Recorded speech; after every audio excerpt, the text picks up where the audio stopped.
दोस्तों नूरा फतेही आज इंडस्ट्री में एक बहुत ही आइकॉनिक सेलिब्रिटी बन चुकी है। नूरा की डांस के कारण बॉलीवुड में एक एवरेज फिल्म भी बॉक्स ऑफिस पर सक्सेसफुल साबित होती है। ये कहना बिल्कुल भी गलत नहीं होगा कि नूरा बॉलीवुड में एक ट्रेंड सेटर रही है, जिन्होंने कई स्टीरियोटाइप्स भी ब्रेक किए हैं। आज की इस वीडियो में हम बात करेंगे नूरा फतेही के लाइफस्टाइल के बारे में। तो चलिए वीडियो शुरू करते हैं और आपसे ये रिक्वेस्ट है कि वीडियो को अंत तक जरूर देखिएगा और अगर आप नूरा के फैन हो तो इस वीडियो पर इनके लिए एक लाइक तो बनता है। तो चलिए वीडियो स्टार्ट करते हैं। दोस्तों नूरा फतेही का जन्म 6 फरवरी 1992 को कनाडा में हुआ था और 2020 के हिसाब से इनकी उम्र हो चुकी है 30 साल। नूरा बेसिकली एक अरब फैमिली से बिलोंग करती है। नूरा के जन्म से पहले उनकी फैमिली मोरक्को में रहती थी, लेकिन नूरा के जन्म से पहले उनकी फैमिली कनाडा मूव हो गई और नूरा ने अपनी पूरी लाइफ कनाडा में बिताई है। नूरा ने अपनी schooling West View Continental Secondary School Toronto से की है। नूरा को बचपन से बॉलीवुड फिल्म्स देखना बेहद पसंद था और वहीं से इन्होंने रियलाइज किया कि हिंदी मूवीज में एक एक्ट्रेस को डांस भी करना आना चाहिए और एक्टिंग भी। जब भी नूरा घर पर एक्ट्रेस बनने की बात करती थी तो उनके पेरेंट्स उनकी इस बात को हमेशा टाल देते थे और उन पे बहुत गुस्सा करते थे और साथ ही उन्हें समझाते भी थे कि ऐसे काम फैमिली की लड़कियां नहीं करती। नूरा की फैमिली एंटरटेनमेंट को लेकर बहुत ही कंजर्वेटिव थी, इसीलिए नूरा ने कभी भी उन्हें अपने एम्बिशंस के बारे में नहीं बताया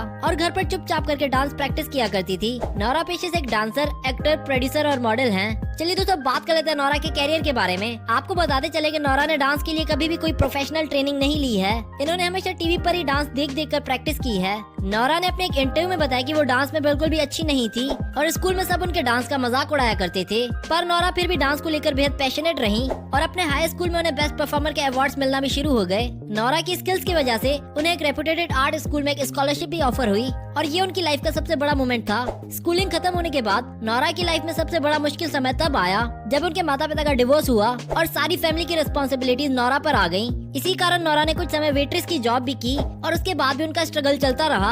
वे दिन में एज अ वेट्रेस काम करती थी और इवनिंग में एज अ टेलीकॉलर। पूरे 1 साल तक इन्होंने ऐसे छोटे मोटे काम किए और साथ ही साथ इन्होंने इंडिया की मॉडलिंग एजेंसी में भी अप्लाई करना शुरू कर दिया था, जिसके बाद एक एजेंसी ने उन्हें हायर कर लिया था। जिसके बाद नूरा 2012 में इंडिया आई और उसी साल उन्हें एक एडवर्टाइजमेंट में कास्ट कर लिया गया। इस एड के बाद उन्होंने कई और एड्स में भी काम किया, पर इसके लिए उन्हें उनकी सैलरी नहीं दी गई। नूरा ने अपने एक इंटरव्यू में ये भी बताया कि इंडस्ट्री में न्यू कमर्स को बहुत एक्सप्लॉइट किया जाता है और न्यू कमर्स को पॉलिसीज का इतना ज्यादा पता नहीं होता, तो एजेंसीज के लोग उनकी इस बात का फायदा भी उठाते हैं। एड्स में काम करने के बाद नूरा रोज मूवीज के ऑडिशंस के लिए जाया करती थी, पर उनकी हिंदी को देखकर उन्हें रिजेक्ट कर दिया जाता। करने के बाद नूरा को एक एडवेंचर फिल्म रोवर में कास्ट किया गया, जहां उन्हें एक इम्पोर्टेंट रोल में देखा गया, पर बॉक्स ऑफिस पर ये फिल्म बुरी तरह से पिट गई। इस फिल्म के बाद भी उनका स्ट्रगल चलता रहा और उन्हें फिल्म के हर ऑडिशन से रिजेक्ट किया जाने लगा। नूरा रात भर ऑडिशंस की प्रैक्टिस किया करती थी और सुबह उनकी हिंदी ठीक ना होने के कारण उन्हें रिजेक्ट कर दिया जाता था। इसके बाद नूरा ने साउथ इंडस्ट्री में भी अपना लक आजमाया और वहाँ पर उन्हें सिर्फ डांस नंबर्स के ही ऑफर किए जाने लगे।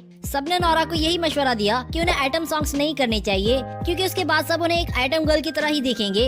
इस बात पर नूरा ने बहुत सोचा और ये हल निकाला कि उन्हें जो चीज ऑफर हो रही है वो उस पर अपने एफर्ट्स लगाएंगी। फिल्म टेम्पर में नूरा जब एक गाने में नजर आई तो उसके बाद से उन्हें कई और डांस नंबर्स में फीचर किया जाने लगा, जिसमें सबसे बड़ी फिल्म बाहुबली रही। उसके बाद नूरा को बिग बॉस सीजन 9 में as a wild card entry भी देखा गया और ऑडियंस ने भी उन्हें काफी पसंद किया। बिग बॉस के बाद नूरा ने झलक दिखला जा में एज अ कॉन्टेस्टेंट पार्टिसिपेट किया और इसके बाद से नूरा को बॉलीवुड के ऑफर्स आने लग गए। इनके कैरियर का टर्निंग पॉइंट तब आया जब उन्हें दिलबर सॉन्ग में देखा गया, लेकिन इनके अनुसार हार्दिक संधू का सॉन्ग ना उनके कैरियर का टर्निंग हिट गाना था।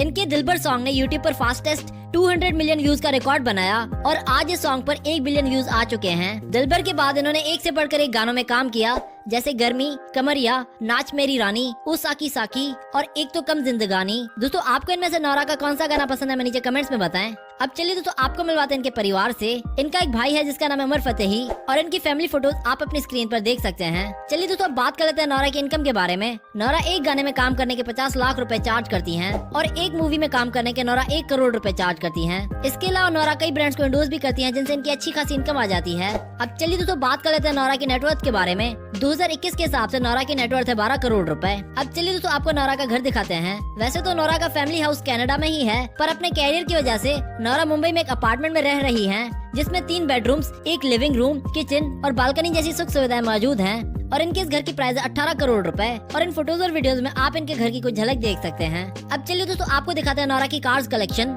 इनके पास एक मर्सिडीज बेंज CLA कार है जिसकी कीमत है 35 लाख रुपए।